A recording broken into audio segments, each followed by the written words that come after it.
Pirmin, vergai nužemintieji, išalkusi minė, pirmin, sukilkit, žmonės pavergtieji, kovon visi išvien smarkin. Pasaulį seną išardysim, iš pačių pamatų ir tuo, naujai pasaulį atstatysim, kas buvo nieks, tas bus viskuo.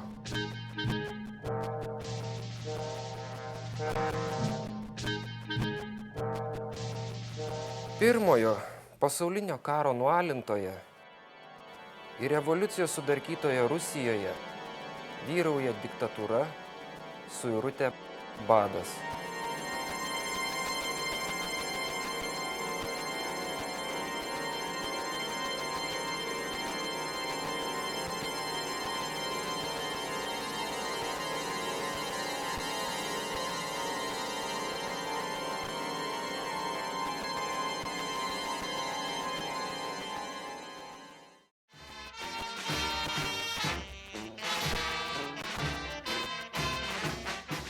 Taip su pasaulinės revoliucijos šūkiais buvo formuojami bolševikų raudonarmiečių pulkai, rengiami žygiui į pasaulio užkariavimą.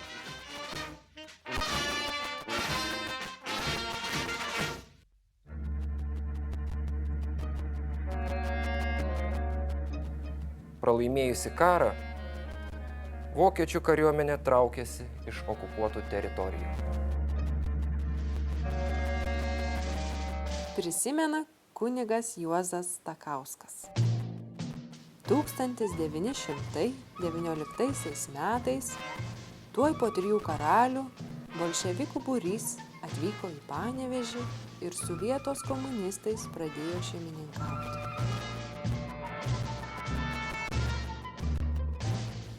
Netrukus iš Dvinsko atvyko 2 raudonosios kariuomenės pulkai.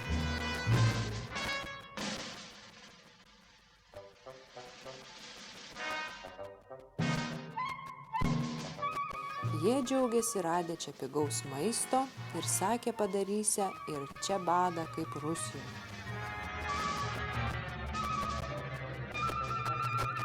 Iš karto Panevėžio mieste sukuriama naujoji valdžia, pradedamas leisti laikraštis Izvestijos, suformuojamas revoliucinis komitetas. Na, iš pradžių liktai ta valdžia gal netrodė tai baisi, bet greitai prasidėjo įvairūs žmonių persekiojimai. Ir visų pirma, kadangi buvo, kai kalbama, neturtingų valdžia, iš karto ta visa Raudonosios armijos veikla buvo nukreipta prieš turtingus Panevėžio miestiečius. Iš pulkininko Povilo Žilio prisiminimų. Raudonarmiečiai įsikraustė į geresnius butus, išvijo savininkus, sukūreno baldus, tvoras, revkomo atsišaukimuose buvo raginama kovoti su buržujais, plėšti turtingųjų savininkų turtą. Raudonarmiečių maitinimui turtingieji Panevėžio gyventojai turėjo sumokėti vienkartinę 200 000 rublių kontribuciją. Bet koks ūkinis aktyvumas mieste grėsė kontribucija. Revkomas per prievartą nusavino dar veikusias įmones. Mieste sustojo bet kokia gamyba.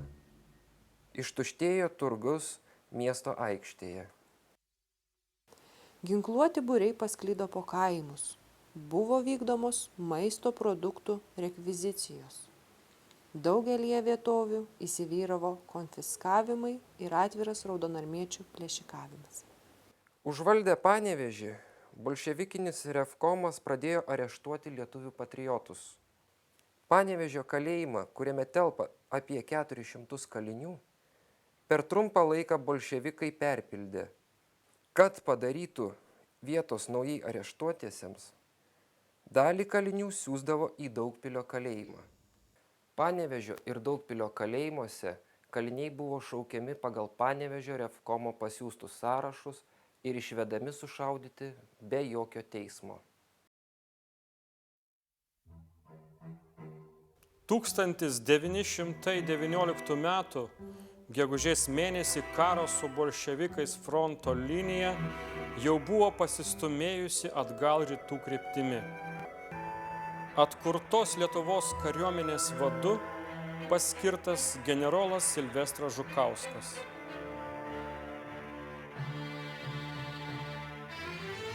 Gegužės 11 dieną Kaune vyskupas Karevičius priėmė kariuomenės priesaiką. Buvo rengiamasi pereiti jau prie planingo kariuomenės puolimo Utenos ir Panevėžio kryptimi.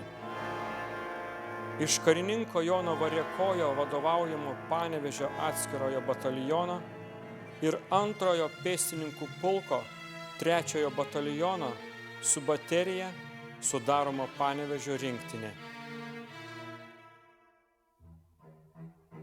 Panevėžio bataliono instruktoriui, karininkui Maksimui Katchei, buvo pavesta rengti puolimo planus. Rinktinė buvo suskirstyta į 3 voras ir rezervą. 4 patrankos, 15 kulkosvaidžių, 50 raitų žvalgų. Tokia tad buvo visa 2 batalionų rinktinės ginkluotė. Prisimena Panevėžio rinktinės štabo karininkas Juozas Urbšys. Gegužės 17 dieną apie 18 valandą štaban buvo sušaukti vorų ir baterijos vadai, kuriems buvo įteiktas ir paaiškintas rytdienos veikimo planas. Buvo pabrėžta, jog priešininkas, kurį rytoj rengiamasi atakuoti, yra daug gausingesnis ir kad mūsų visų viltis geresnėme mūsų kariuomenės moraliame stovyje. Mūsų kovos su atėjūnais rusais bolševikais populiaringume ir įsitikinime, jog mūsų kariuomenės vadai, karininkai daug sumaningiau ir drąsiau vadovaus savo voromis bei kuopomis negu bolševikai.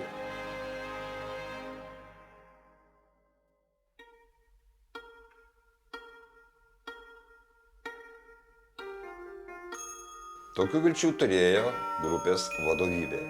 Gi atskirų vorų viršininkai ir šiaip karininkai matė ir jautė savo grupės vado prityrimą, sumanumą, griežtumą, drąsą ir todėl susidarė simpatinga abipusio pasitikėjimo atmosfera.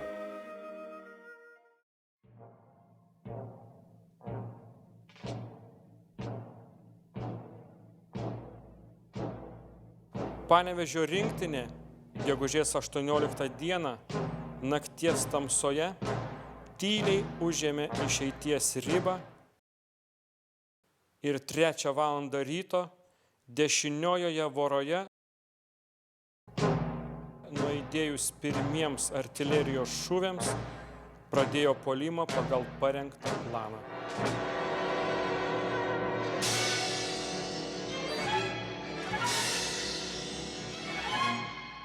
Visų frontų užvirė aršios kautynės.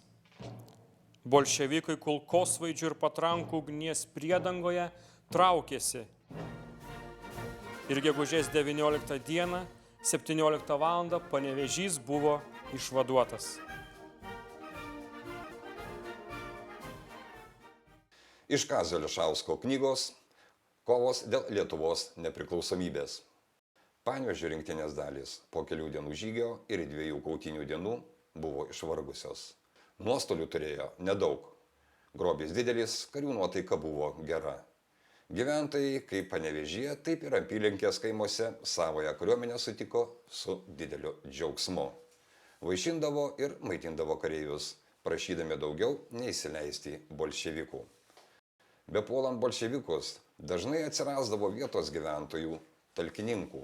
Tai daugiausia buvę lietuviai kariai, Pirmojo pasaulinio karo dalyviai, tarnavę rusų kariuomenėje. Jie atvykdavo pas artimiausią kuopos vadą, pasisakydavo, kad esą buvę kareiviai, moka šaudyti, pažadėdavo klausyti įsakymų ir pasisiūlydavo talkininkauti kovojant su bolševikais.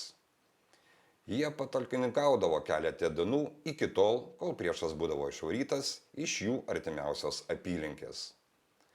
Atsisveikindami sugrąžindavo ginklus ir palinkėdavo sėkmės. Savanoriai talkininkai buvo didžiai vertinami, nes gerai pažindami savo apylinkės suteikdavo daug naudos. Gegužės 21 dieną bolševikai sustiprintomis pajėgomis privertė Panevėžio rinktinę atsitraukti į užmiesčio pozicijas.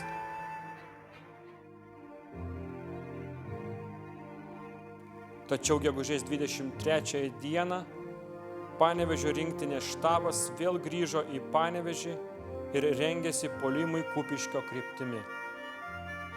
Pirmasis parengto planingo kariuomenės puolimo šuolis buvo sėkmingai atliktas. Lietuvos kariuomeniai įsakymas numeris 223. Vyresnįjį leitenantą Joną Variakojį, pasižymėjusi Panevėžio mūšiuose, kur jis kelias dienas smarkiai puldamas daug didesnį priešininką, gegužės 20 dieną 1919 metais laimėjo miestą ir privertė Raudonąją armiją netvarkoje pasitraukti palikus daug grobio. Pakeliu į kapitono laipsnį vyresniškumu nuo gegužės 20 dienos 1919 metų. Valstybės prezidentas Antanas Smetona. Taip buvo įvertintas karininko Jono Variakojo vaidmuo pergalingose Panevėžio išvadavimo kautynėse. Vyresnysis leitenantas Žukaitis savo straipsnyje Panevėžio atvadavimas iš bolševikų 1919 metais patvirtina. Jėgos buvo nelygios. Panevėžio grupės sudėtyje veikusios jėgos buvo keletą kartų mažesnės už bolševikų, ne vien žmonių skaičiumi, bet ir ginklais. O vis dėlto Panevėžio grupė laimėjo, atvadavo miestą ir jo apylinkės, paėmė per 400 bolševikų nelaisvėn, paėmė 2 patrankas, 16 kulkosvaidžių, 1 karišką traukinį ir kito turto. Jauna ir negausi kariuomenė parbloškė daug gausingesnį priešą ir privertė palikti mūsų žemę. Sekėsi ir čia, ties Panevėžiu, ir tolimesnėse kovose, nes kariuomenė pasitikėjo savim, savo jėgomis, ginklu ir savo vadovybė. Didelis visų atsidavimas ir pasiaukojimas nugalėjo kliūtis, kurios atrodė nenugalimos.